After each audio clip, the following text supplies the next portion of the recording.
नमस्कार, आसतु आरंभ करिबा आजिर एही सुंदर भिडियोटी। लवंगर उपकारिता। बड़रू बड़ रोग चुटकीरे भल करिदेब मात्र 2टी लवंग। बास एमिति खाइबाकू पड़िबो। आसतु जानिबा एहार उपकारिता। मसला मध्यरे लवंगर एक विशेष स्थान अछि। एहा खाद्ୟରେ अनन्य स्वाद जोग करिथाए। खाद्ୟରେ सुगंध एवं स्वाद मिसाइबा व्यतीत लवंग मध्य विभिन्न औषधीय गुणरे भरपूर।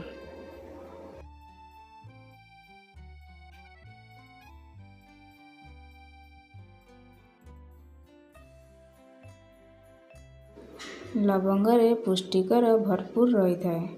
जेकोसी खाद्यर अंश भावरे मध्यम परिमाणर लवंग खाइबा द्वारा अनेक स्वास्थ्य उपकार होइथाए। तथापि प्रतिदिन बहु परिमाणर लवंग खाइबा द्वारा किछि पार्श्व प्रतिक्रिया होई पारे।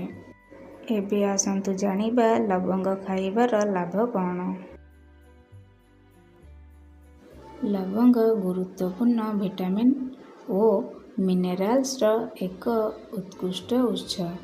लवंगरे मिलुथिबा एंटीऑक्सीडेंट आम शरीर को ऑक्सीडेटिव चापरू रक्षा करिथाए। लवंग गुड़िक पाटीर स्वास्थ्य उपकार पाई जनाशुना।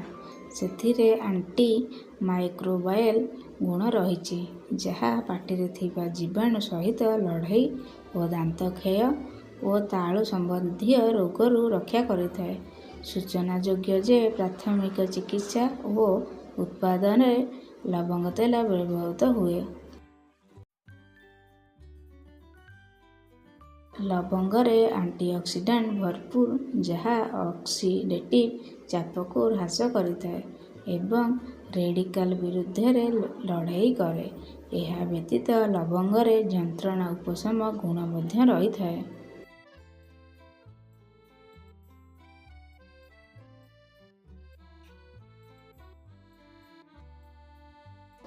किछि अध्ययनरू जना पड़िछि जे रक्तरे शर्करा नियंत्रण उपरे लवंग एक सकारात्मक प्रभाव पकाई थाए। एहा रक्तरे ग्लूकोजर स्तर को नियंत्रण करिथाए और इंसुलिन संवेदनशीलता को प्रोत्साहित करिथाए। तथापि एही प्रभाव गुड़िक निश्चित करिबाकू अधिक अनुसंधान आवश्यक। खाद्य हजम करिया पई लवंग पारंपरिक भावरे व्यवहृत हुए। एहा हजमकारी एंजाइम उत्पादन को उत्साहित करिथाए एवं पाकस्थलीर स्वास्थ्य उन्नति आणे। एहा व्यतीत लवंग खाइबा द्वारा गैस और पेट समस्या मुक्ति मिलिथाए। जदिओ अल्प परिमाणर लवंग अधिकांश लोकंक पई निरापद बोली विवेचना कराଯାଏ। एहा मन रखिबा जरूरी जे अधिक खाइबा द्वारा पार्श्व प्रतिक्रिया होई पारे। अत्यधिक लवंग खाइबा द्वारा बांती एवं झाड़ा भली हजम प्रक्रिया होई पारे। लवंग तेल को अधिक परिमाणरे व्यवहार करिबा मध्य उचित नुहे। लवंग केतेक लोकंठारे एलर्जी प्रतिक्रिया मध्य सृष्टि करि पारे। लवंग खाइबा परे जदि आपण कौनसी लक्षण अनुभव करती तेबे तुरंत डाक्तर सहित परामर्श करिबा भल।